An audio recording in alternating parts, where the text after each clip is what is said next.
Okay, so sorry, this is going to be a little weird today because I'm in a wheelchair. So I've got my alcohol wipe and I have my injection, which I've just taken out. I can't reach my love handles because I'm in a wheelchair. I had a neurosurgery procedure which was done 2 days ago, and I was meant to start my thinners again yesterday, but I got extremely unwell. I had a reaction to the medication that I was put on and it was not great. So anyway, I'm gonna just moving everything because I'm about to put in a cannula as well, so that I can have some fluids and some anti-nausea medications. So I am going to do my stomach today. Now the reason that you bruise pretty easily on your stomach is because you have your superficial epigastric veins which run up your stomach from your umbilical area. That's why you shouldn't inject anywhere near there. However, they are quite superficial right across, and you can actually see, if you have a good look, where they are at times. So basically I am going to show how to inject in the stomach. I have no bruises other side either, but it's a little bit harder because my left leg is a little paralyzed right now. Okay, so I'm going to inject into my stomach. I probably could do love handle, but I would really like to follow the request that I got to show the stomach area. So I take out my alcohol wipe. Trying to see, sorry, a little bit of a mess today. Okay, so a lot of people think you have to grab quite a chunk. You don't. You only actually need to pull the skin away from the muscle. You don't need to actually grab a huge chunk. So let the alcohol dry because you really don't want to be putting a needle with alcohol on it. Also, don't ever touch the needle, don't clean the needle. If you have to pull out and inject somewhere else, don't touch the needle. You're increasing your risk of infection, and you're also damaging the silicone coating which is on the needle, which is there to give you a more comfortable injecting experience. So I just hold the tiny little bit that I have. It might look like a lot there, I'm not sure. And I'm just going to inject that in. Now I like to just sort of put it in slowly. Getting a little bit of resistance there. Sometimes the needles aren't great on these. And we're in, there we go. So it really doesn't hurt. The worst part is when you sort of just break through the first layer of skin. It's really not that bad afterwards. I just kind of want to turn so you can see. Sorry, this is a little bit hard.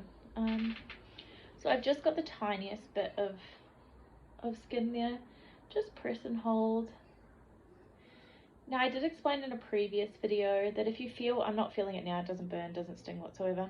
If you do feel any stinging or burning, you can actually just pull the needle back a little, like just a fraction, and continue to inject. I like to do it nice and slowly. I've been on these for a long time, and I will likely be on them for the rest of my life.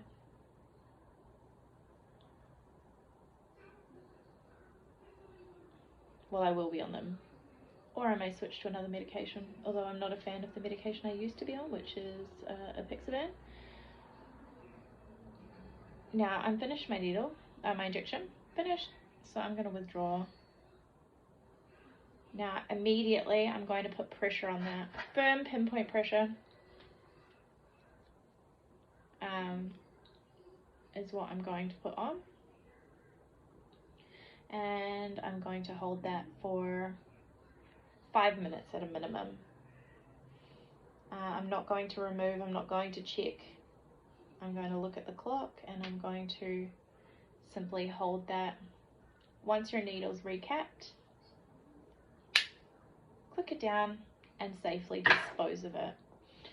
So what I'm going to do in this video afterwards is I'm going to put up a map of your superficial epigastric vein system so that you start to get a better idea of why you're bleeding and bruising. Number one is no pressure.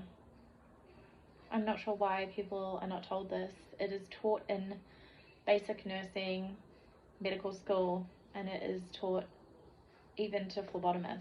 Pressure, pressure, pressure. So anytime you put anything in your body, you should always hold pressure. So you can get lumps, you can get bruises. So the lumps are actually caused by a collection of blood under the surface. Maybe you've nicked a vein, gone through a vein, whatever, no big deal. And it's just from a lack of pressure. So if you hold pressure and you're still bruising, you need to hold pressure for longer. A lot of people are saying, oh, I've been holding pressure. You're not holding pressure for long enough. So just hold pressure for a bit longer. As you can see, firm pinpoint pressure. I don't bruise. And a lot of people have sent me private messages or commented back to me and said, thank you for telling me about that. I'm not bruising, or my bruising is minimal. But a lot of them are saying it's not bruising anymore. I'm just setting up for my cannula. So that is the one thing. So when your nurses are telling you, obviously it comes down to a lot of experience. You will find that a lot of older nurses will remind you about pressure. A lot of people who have been on blood thinners themselves, I always, when I was in the warfarin clinic, would remind people all the time to hold pressure. And I mean, people on warfarin, they know they're there for their INR every you know, so often to get it their levels done. And when they get them done, you know, they just know how to run it all and make it work. However, I did find that a lot of people lack the knowledge when it comes to other anticoagulants, and that they don't think, from dealing with other people working in the medical field, that they didn't think that other blood thinners, for whatever reason, were as important as warfarin. And I just try to reiterate all the time that every blood thinner is important, not just warfarin, for holding pressure afterwards and trying to stop bleeding. Now, if you get a hematoma, don't inject anywhere near it. Don't touch it. If you start to show any signs of infection or it doesn't go away, you need to see your doctor, because sometimes they can get infected and need to be surgically drained, and that's not a very pleasant experience. It's very rare, but it can happen. So the best way to avoid a hematoma or bruising is to hold pressure for a bit longer. Take that 5 minutes, make a coffee, have a tea, take it as your little 10-minute break. You know, just take care of yourself. That's 5 minutes or 10 minutes of self-care that can save you a little bit of discomfort. But if you get one or you get a bruise, don't inject anywhere near it. So I've injected here, so I'll go here maybe tonight. Tomorrow I'll do my love handles.